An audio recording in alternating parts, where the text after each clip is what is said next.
ደካማ ነኝ ሸክም የከበደኝ ኃጢአት የበዛብኝ በደለኛ እኮ ነኝ።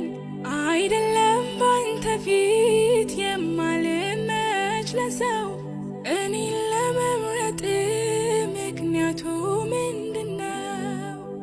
ምን አለኝ ምን አለኝ ምን አለኝ በፊት እንድቆም ያደርገኝ እኔ ምን አለኝ እንዳገለግልም ያደርገኝ እኔ ምን አለኝ እንድዘምርልም ያደርገኝ እኔ ምን አለኝ በፊት